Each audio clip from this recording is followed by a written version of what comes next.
সালামু আলাইকুম viewers, Kuwait ইনফরমেশনের পক্ষ থেকে আপনাদের সবাইকে জানাই স্বাগতম। অনেক দিন পর আপনাদের মাঝে আবার ফিরে আসলাম। তো আশা করে বুঝে গেছেন টাইটেল এবং থাম্বনেল দেখে যে কী বিষয় নিয়ে কথা বলতে চাচ্ছি। বিষয়টা হচ্ছে বর্তমান কুয়েত ট্রাফিক রুলস। ও মাই গড, মানে মাথা নষ্ট করার মতো নিয়ম। মানে বুঝতেছি না তারা আসলে কি আমাদেরকে কুয়েতে কি ড্রাইভিং করার জন্য রাখবে নাকি রাখবে না ভবিষ্যতে। তারা এত মানে হার্ড করে বলতেছে, দিন দিন এত রুলস করতেছে। তারপরও সব কিছু বিবেচনা করে দেখতে গেলে আসলে বেশিরভাগই এই বর্তমানে গাড়ি চালাতে গেলে যে ভুলকুটি কারা বেশি করে, সবচেয়ে বেশি করে কুইতিরা। ঠিক আছে, তো আমরা প্রবাসীরা যারাই আছে, ঠিক আছে, ভুল ভ্রান্তি হয়, মানুষ বলতেই ভুল। তো আমরা যারা যেগুলো করি এগুলো আসলে ভুলবশত কোনো কারণে হয়তো কোনো প্রবাসীর ক্ষেত্রে হয়ে যেতে পারে, আমারও হয়, আপনারও হয়।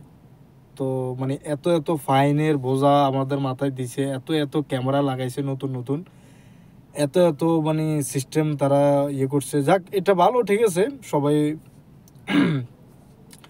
আপনার সতর্কতার সহিত গাড়ি চালাবে আর কি, ওটা ভালো সবচেয়ে, ওইটা ঠিক আছে, ভালো করেছে। তারপরেও ফাইনের ইয়েটা অনেক বেশি করে দিছে। তো সাধারণ আমরা যারা প্রবাসী এগুলো করে আমরা রুজি আসে, তাদের জন্য আসলে করাটা খুবই টাফ হয়ে যেতেছে আর কি। আসলে দেওয়ালে ঠেকে যেতেছে আর কি আমাদের। ভবিষ্যতে কি হয় আল্লাহ জানে।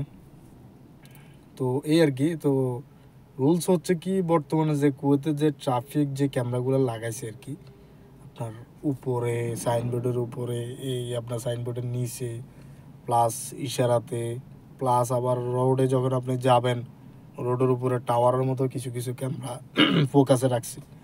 খুবই সতর্কতার সাথে গাড়ি চালাবেন।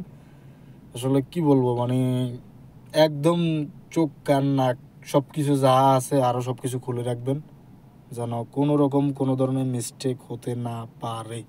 একবার যদি কোনো মিস্টেক হয় আপনাদের আসলে পুরা মাসের বেতন তো যাইবই, প্লাস আরও সব কিছু টুকটাক ভ্যাট মিলাইয়া আরও নিজের বাড়ি ঘর বেঁচে আনি দিই আর কি কুয়েত সরকারকে। তো একটু সাবধানে ড্রাইভিং করবেন। সবাই যে ট্রাফিকের যে রুলস আছে, কুয়েতের যে আপনার রুলস সিস্টেম আছে, ওইগুলো তো ট্রাফিক বিভাগ থেকে আপনাদেরকে জানাই দেওয়া হয়। তারপরে আপনারা একটু দেখে শুনে চালাবেন রোডের মাঝে, বিশেষ করে যে আপনার মেন রোডে যে চলেন, যে মেন রোডের উপরে যে সাইনগুলো, ডিজিটাল যে সাইনবোর্ডগুলোতে আছে, ওগুলোর নিচে আপনার ক্যামেরাগুলো ফিট করা আছে। আপনি মোবাইল টিপেন, আপনি যেটাই করেন, আপনি কিন্তু সব দেখতেছে। আপনি ড্রাইভিং চলা অবস্থায় মোবাইলটি চালাতে পারবেন না। প্লাস সিট বেল্ট তো থাকতেই হবে, ওইটা তো আগের থেকে, কারণ ওইটার ফাইনও বাড়াই দিছে। আর হাতে মোবাইল যদি কেউ আপনার ইউজ করে, ওইটার জন্য ফাইন আছে। প্লাস আরও অনেকগুলো ফাইন অ্যাড করছে, আপনারা এগুলা একটু ঘাটাঘাটি করলে অনলাইনে পাবেন। তো এই আর কি, সতর্ক করে দেওয়া আপনাদেরকে, জাস্ট এই আর কি। সবাই সাবধানে থাকবেন, সেফলি ড্রাইভিং করবেন। প্রবাসী আমরা যারা আছি কুয়েতের মাটিতে, আল্লাহ সবাইকে হেফাজত রাখুক, সবাইকে আল্লাহ সঠিক পথে চলার তৌফিক দান করুক। এই আলহামদুলিল্লাহ, সবাই ভালো থাকবেন। আল্লাহ হাফেজ।